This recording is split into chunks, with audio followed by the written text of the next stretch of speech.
How to fix rendering device loss error in Overwatch 2. 1. Close background apps via WTM. 2.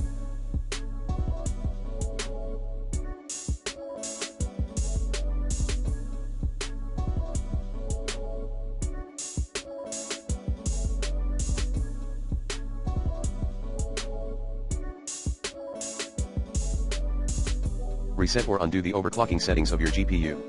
3. Update Overwatch 2. 4.